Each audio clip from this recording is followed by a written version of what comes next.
Hi all, this is Mr. Yeager for chemistry. We are introducing our last unit that we do here on gases and gas laws. So we will be looking mainly at all of the properties of gases in this particular presentation, and then we will go through each of the different gas laws in additional videos, which we'll get to, which obviously involves the math and the relationships that we're looking at and the situations. Again, this presentation, as all other chemistry presentations that I've generally done for this year, has been made by another excellent chemistry teacher in my group. So here we go. All right, so we start off with this theory called the kinetic molecular theory, okay? And this is looking at, you know, how and why particles are interacting like they are, all right? So we say matter, as we've talked about all year, is composed of tiny particles. Obviously, this would be called atoms, all right? That these particles are in constant random motion, okay? Even things like solids, they are still vibrating. They are still in motion, okay? But especially when we get to gases, it's extremely random motion. And then when these particles interact with each other, they're going to do that because they do attract and repel, and that means that they will have collisions between them, and obviously that can transfer some of the energy between the two objects. So kinetic molecular theory, matter is composed of tiny particles. Particles are in random motion, and then they interact because of attractions and repulsions. All right. If particles move faster, that means the temperature is increased. We did introduce that back in thermochemistry, that temperature is related to the motion of the particles. And then again, as I already stated, particles will transfer energy through collisions with each other. All right. So if we look at properties of gases specifically, okay, these are all gas properties. All right. Gases themselves, I mean, we did talk about solid, liquids, and gases again back in that thermochemistry unit. We are specifically looking at gases to kind of remind you why do we do just a unit on gases, is because gases, when you have gases, all of the individual atoms or molecules are all far apart. So this is as pure of a substance that we can get. Even if I have a mixture of gases, each gas itself is all separated out into its own particle, okay? And when we do a lot of chemistry experiments, if you go to college and do chemistry more as a chemistry major or whatever, you will do so many experiments where the first thing you do when you analyze a substance is you vaporize it, all right? Because it will separate out all the different things based on the size of those particles. That we can do different methods to separate them even more.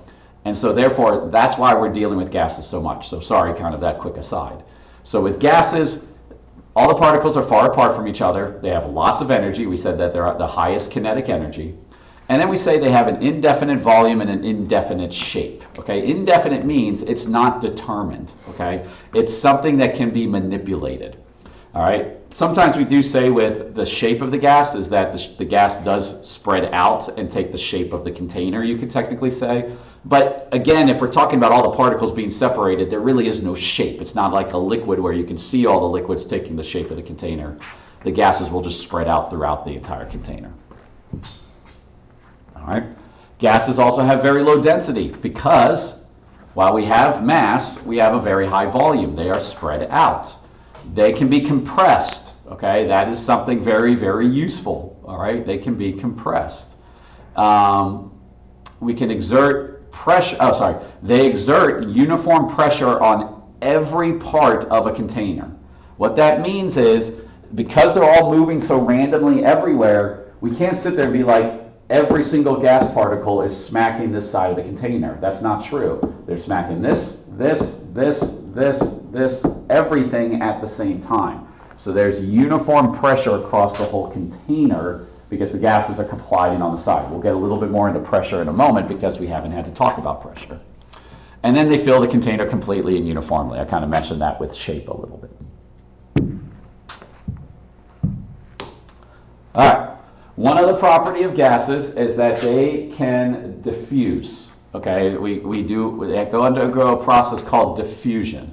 Okay, what will happen is if you do have more than one gas, they will completely mix up together where, like you see in the picture, where, you know, we might add another gas and all of it's right there for an instant. In the second picture over here, you can see the particles immediately spread out. So diffusion basically means that they do mix completely over a very short period of time. Effusion is when gas particles in a container randomly move through a tiny opening into another container. Okay? So effusion is the process of moving. So diffusion is just the spreading out in one container. Effusion is the movement from one to the other. So again, this might take a little bit more time because obviously they have to find that hole. And again, like they say, they're making that look bigger. It's a pinhole, so that particle has to kind of hit that point exactly. Otherwise, it will interact with the solid and bounce off. So pressure. With pressure, pressure is specifically the amount of force exerted over an area. All right. This is obviously a physics concept as well, but we're going to be focusing more on the idea that there's gas pressure, and the gas pressure is created when the gas particles hit the side of the container. That's an important definition for pressure. All right. Or why is there pressure? All right. The more force, that usually means there's higher energy because, again, obviously those particles are moving quicker and they're hitting, like they're colliding with the side with more frequency and with higher energy. So there is a higher pressure if there's more force. All right. If you do it over a smaller area, there's going to be a higher pressure. All right. Less force means lower pressure. Greater area means lower pressure. You don't need to remember this, but the formula for pressure, technically, like that we would have, and this is not necessarily gas pressure, is force over area. So if I increase force, I increase pressure. But if I increase area, because area is in the denominator, if I increase area, that makes this quotient smaller, which means the pressure is higher. All right. And so this is a common picture you'll see throughout this unit with gases, basically a piston, and the idea would be these particles are moving around. This has low pressure. The first picture on the left has low pressure because they're spread out more. When I push that piston down, I'm decreasing the volume, which means the particles are able to hit the sides more often. There's less space for them to move, so they're going to be high pressure. In relation, if I relate the first with the last example, I have more particles in my last example, so therefore there's going to be, again, more collisions. So gas pressure depends on the number of collisions that will occur against the side of the container. So that depends on the amount of space or the amount of particles. All right, pressure. One kind of slightly confusing thing about pressure is there are all sorts of units. I don't know why scientists created so many different units for pressure, but there are a lot of different units for pressure, and you just need to be able to recognize these. There is a way to there is a perfectly easy way to convert between the different ways to do pressure, the different units of pressure. We're not going to ask you to do that necessarily, okay? But you do need to recognize which numbers, which units mean pressure. The most common unit of pressure is what we simply call the atmosphere, all right, which seems kind of a funny unit, all right? We say we measure pressure by atmospheres. Obviously, that's something that's over all of us. When you're at sea level, this is all based on being at sea level. At sea level, you have the pressure of 1 atmosphere because if you're at sea level, what we consider sea level, you have the entire atmosphere above you pushing down on you. Okay? Our bodies have evolved to be able to manage that. That's why we have the ability to do what we do, the way our bones work, our skin, everything is all based on, obviously, the ability to react to this 1 atm pressure or slightly less. But as you do rise up in the air, if you go above sea level, all right, where I go to school, we are only about 1,000 feet above sea level, okay? We wouldn't have 1 atm, we'd probably have like 0.98 atm. All right, other units of pressure, we got what's called millimeters of mercury. So that's kind of a goofy one where you actually write mm and then the chemical symbol for mercury. And then we have another one called the torr. All right, so again, you just need to recognize these and go, oh, that's a unit of pressure. But I can use any of these on an assessment, okay? And we just have to go, that's our pressure unit. That's our pressure unit. The conversion is 1 atm, 1 atmosphere is equal to 760 millimeters of mercury, which nicely is equal to 760 torr. So basically millimeters of mercury and torr are the exact same thing. They are 1-to-1 to each other completely. It's just different people created different units throughout the years as they kind of worked on this idea. Gases were one of the first kind of states of matter that a lot of scientists, early scientists, went to study and discover quite a bit of things about what we learn about today in chemistry. To measure pressure, we use something called a barometer. Okay, a barometer. So you just need to know that name. A barometer is what measures pressure. Okay, if you listen to the news and you hear the weather, they sometimes say the barometric pressure. It's the pressure measured by the barometer. All right, this is another important thing that you're going to have to remember. And this one you absolutely do have to remember this, okay? We have something called STP. STP stands for Standard Temperature and Pressure. This is what a lot of the measurements, like when we say this is the value for, this particular chemical or whatever. We say this is the boiling point of this chemical. We say this is the freezing point. We say this is the viscosity, blah, blah, blah. All these different things that we might say about a chemical, all of those kind of standard measurements for our chemicals are based off of when we measured it at standard temperature and pressure. So standard pressure is very nicely just 1. So hopefully that we can remember, and it's 1 atm. Standard temperature is specifically 273 Kelvin, which is our unit for temperature. We're going to talk about temperature again in a moment. 273 Kelvin, we talked about it again back in thermochemistry some, but we're going to see it again. 273 Kelvin is equal to 0 degrees Celsius. So it's fine to remember 0 degrees Celsius. So standard temperature and pressure is when you're at 1 atm and 0 degrees Celsius, or 273 Kelvin. So, to review about temperature. Temperature measures average kinetic energy. You've heard that plenty of times. Gases at the same temperature have the same average kinetic energy. Okay?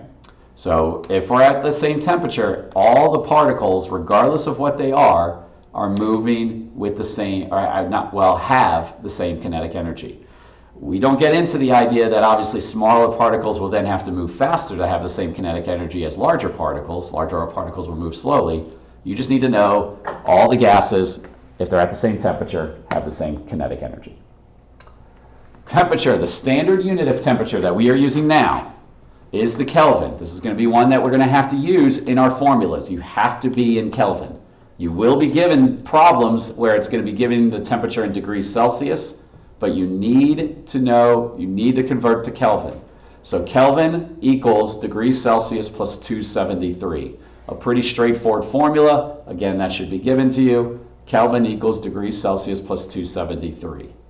So that's it. So if I give you that, hey, you have 30 degrees Celsius, Kelvin would be 30 plus 273, which equals 303 Kelvin. Okay? That's what we're looking at there. Now, if I have to convert back to degrees Celsius, if I say, well, you have something at 300 Kelvin, what's the degrees Celsius? All you would do is subtract 273. So that would be 27 degrees Celsius. Okay? So it's just a simple addition or subtraction. If you're given degrees Celsius, plug it in on the correct side. If you're given Kelvin, put it on the other and subtract over 273. Again, we will be using Kelvin when we're using the gas formulas. Kelvin is a special unit because, unlike degrees Celsius or degrees Fahrenheit, it can never go negative. So Kelvin is actually one of the best really understanding what temperature really means, because when you reach what we call absolute zero, 0 Kelvin, all particle motion stops. All right, this has never been completely achieved. We have gotten to things I've seen, I might have to go back and look at. I think we've gotten particles down to 0.000005 Kelvin. So they're basically moving extremely slowly, where scientists say you actually kind of see the particles, the air kind of fall, because it can't necessarily stay in the air for that long. It's actually falling All right, so the whole idea of the sky is falling, that's what would happen at absolute zero. The whole sky would just all of a sudden come down on us, all right, which is a weird thought. So that's what absolute zero is. But I say that's such a great thing to understand because when we sit there and go, the temperature outside is negative, how can something have a negative kinetic energy? It can't, okay? So, but we just take that as, well, if it's negative, that just means it's really cold, which means the particles don't move fast. And that is it, all right? So we will be using that in our future gas laws.